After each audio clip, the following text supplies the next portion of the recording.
भ्रष्टाचार पर नकेल के लिए ये कदम उठाएंगे ऊर्जा राज्य मंत्री सोमेंद्र तोमर। ऊर्जा एवं अतिरिक्त ऊर्जा राज्य मंत्री बनने के बाद मेरठ पहुंचे डॉक्टर सोमेंद्र तोमर ने अपनी पहली ही प्रेस वार्ता में प्राथमिकताओं को सामने रखा। कहा कि क्रांति की नगरी में भरपूर ऊर्जा है, बहुत तेजी से विकास होगा। मंत्री डॉक्टर सोमेंद्र तोमर ने कहा कि मैं साधारण परिवार से आया, सबने मुझे इस मुकाम तक पहुंचाया। उन्होंने कहा कि विभाग में कोई भी पैसा लेगा तो उसके खिलाफ कार्यवाही होगी। एक नंबर जारी किया जाएगा जिस पर लोग भ्रष्टाचार की शिकायत कर सकेंगे। 2017 से बिजली विभाग में शुरू हुआ बदलाव 2027 तक भी जारी रहेगा। वेस्ट यूपी राजनीति का केंद्र है, मेरठ में अपार संभावनाएं हैं। ऊर्जा विभाग के द्वारा मेरठ को आगे ले जाया जाएगा। मेरठ को यूपी का नंबर 1 एक जिला बनाने का प्रयास होगा। किसानों तक बिजली पहुंचाने की कोशिश करेंगे। क्रांति जब मेरठ से शुरू हुई तो क्रांति करने वाले भी इस मेरठ की धरा के ऊर्जावान लोग थे। उसी का परिणाम मुझे लगता है कि आपके आशीर्वाद के कारण ही ये ऊर्जा मंत्रालय में जो जिम्मेदारी मुझे मिली है और ऊर्जा के साथ साथ अतिरिक्त ऊर्जा, यानी एक ऐसा सहयोग इस मेरठ की क्रांति धरा के लिए है।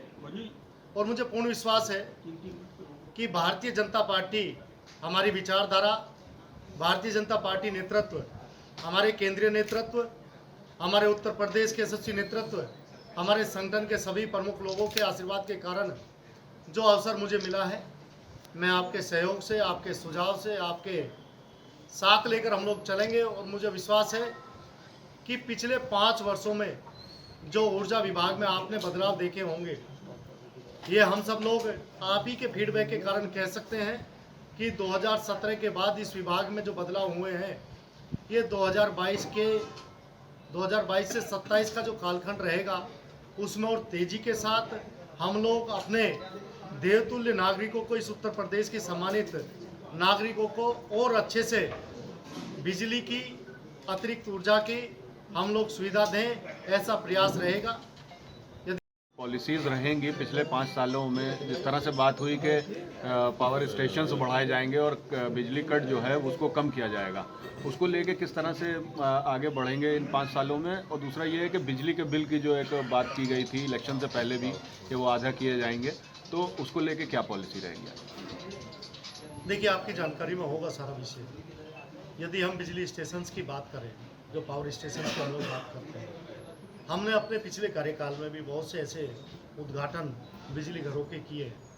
हम लोग उसी व्यवस्था को बनाते हुए कि हमारे उपभोक्ताओं को बिजली का सुचारू रूप से बिजली भी मिले, नई इस तरह के योजना के माध्यम से कि हमारे किसानों तक बिजली पहुंचे, उन्हें निर्बाध कहीं उसमें दिक्कत ना आए बिजली पहुंचाने में, उसका प्रयास हम लोग कर रहे हैं। और एक आग्रह में एक अपील जरूर ये करना चाहूँगा कि सरकार की ये जो योजना ट्रांसपेरेंसी के साथ कनेक्शन लेने की है, कभी कभी होता क्या है कि बीच में कुछ इस तरह के लोग इन्वॉल्व हो जाते हैं, वो मिसगाइड कर देते हैं हमारे उपभोक्ता को, और वो उपभोक्ता उनके चक्कर में वो डिस्टर्ब हो जाता है। हम अभी अधिकारियों के साथ, हमारी एसीएस से लेकर जो चेयरमैन सब लोग के साथ बैठक हुई है माननीय मंत्री जी के साथ, हम लोग उस दिशा में बढ़ें। अभी 100 दिन का एक रोड मैप तैयार हुआ है। आप सबके आशीर्वाद और सहयोग के कारण आपको दिखाई देगा, 100 दिन में एक नया बदलाव आपको दिखाई देगा। सर, बिजली बिल को लेके कुछ आगे बात हुई है, इसमें जो आधा करने की बात की गई थी। देखिए, वो पार्टी के द्वारा, हमारी सरकार के द्वारा तय हुआ है, उसका परिणाम आपको जल्दी दिखाई देगा। इसके बारे में क्या आपको? देखिए, सरकार की पॉलिसी है और माननीय मुख्यमंत्री जी हमेशा ये चाहते हैं कि हम लोग हर विभाग में ट्रांसपेरेंसी के साथ काम करेंगे। और मैं ज़रूर आपके माध्यम से भी ये आग्रह करूँगा, कहीं कोई यदि पैसे लेता है, आपकी जानकारी में आता है, तो मेरा निवेदन है आप उनकी वीडियो बनाइए। ऐसे लोग जो इस तरह से भ्रमित करके कोई भी किसी तरह का अपना फ़ायदा पहुंचाने का प्रयास करते हैं, उन लोगों की वीडियो पहुंचेगी तो नियमानुसार कानूनी कार्रवाई उन पर की जाएगी। ग्रीन एनर्जी को लेके मंत्री जी, आपको की मीट फैक्ट्री में कनेक्शन डिस्कनेक्ट हो गया था बिजली का, और वो फैक्ट्री बंद थी, उसके बाद कनेक्शन जो लगाने वाले हैं, क्या उन पर कार्रवाई होगी? दोबारा कैसे लगा दिया कनेक्शन? देखिए, जो लोग नियम विरुद्ध और सरकार की नीतियों के विरुद्ध काम करते हुए ऐसे कृत्यों में इन्वॉल्व पाए जाएंगे, उन पर नियमानुसार कानूनी कार्रवाई की जाएगी। एक बिजली विभाग ने अभी नोटिस भेजे हैं काफी लोगों को मार्च में, जैसे कि एडवांस बिल लेने के लिए, क्या ले सकते हैं एडवांस नोटिस जो जारी हुए? वो विषय मेरी जानकारी में आया है। अभी हम लोग अधिकारियों के साथ बैठ के बात करेंगे और पूरी जानकारी उसकी करके कि ऐसा कैसे हुआ है, उसके बाद जो भी उसका सही दिशा में लेकर जाने का हम लोग प्रयास करेंगे। सर, बुनकरों की एक बड़ी समस्या रही है और ये पिछले दिनों में रहा है कि उनके बिजली बिल को लेकर ये हुआ कि उनको सब्सिडी दी जाएगी, फिर उस पर कुछ आदेश आए सरकार के कि इतना बिल जमा कर दिया जाए। उससे बहुत ज़्यादा परेशान हुए। बुनकर तबका एक बहुत बड़ा तबका है और ख़ास तौर पे आप जिस विधानसभा क्षेत्र से आते हैं वहाँ एक बड़ी तादाद है बुनकरों की। तो और ये यहाँ का एक बहुत पुराना जो है वो कारोबार भी रहा है। इसको लेके क्या बिजली बिल में उनको कुछ राहत मिलेगी या इस तरह की कुछ बात की गई? क्योंकि ब्रजेश पाठक जी से भी यहाँ के संगठन मिले थे और उन्होंने आश्वासन भी दिलाया और उस पर पहल भी की थी।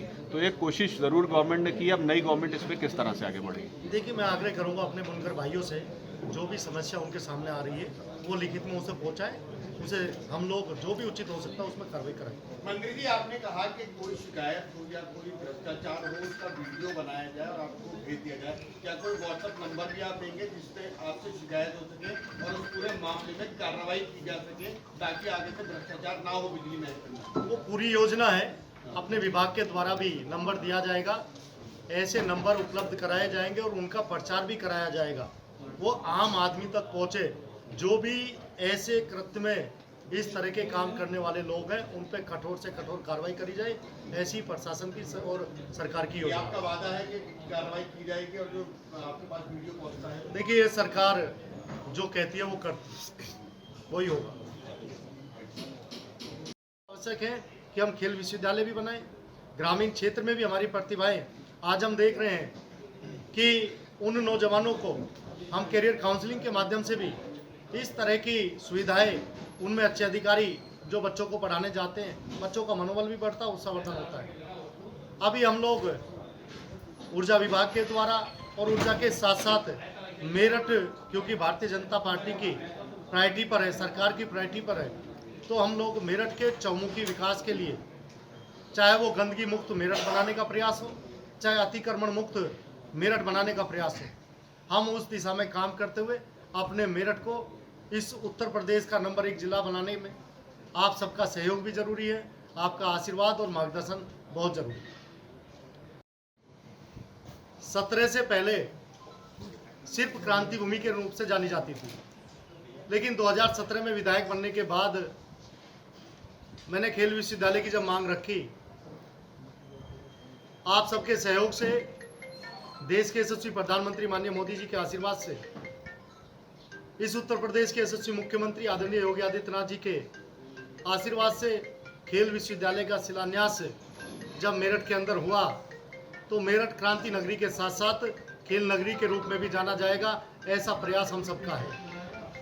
आज की इस बैठक प्रेस वार्ता में हमारे आदरणीय अध्यक्ष जी, आदरणीय मुकेश सिंघल जी भाई साहब, आदरणीय जिलाध्यक्ष जी, हमारे अभिभावक आदरणीय विमल शर्मा जी भाई साहब भी यहाँ पर उपस्थित हैं।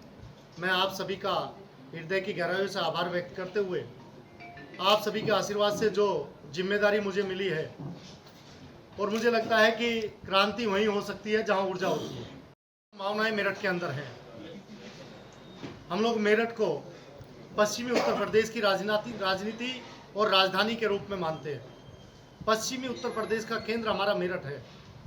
मेरठ में अभी अपार संभावनाएं हैं और हम लोग देखते हैं कि 2014 के बाद माननीय मोदी जी के आशीर्वाद से और 2017 में सरकार बनने के बाद जिस तेजी के साथ हमारा मेरठ विकास के पथ पर आगे बढ़ा है, अंग्रेजों के कालखंड के बाद हम कह सकते हैं कि सबसे ज़्यादा विकास कार्य मेरठ में यदि हुए तो भारतीय जनता पार्टी सरकार के द्वारा, हमारे पार्टी नेतृत्व के आशीर्वाद के कारण हुए।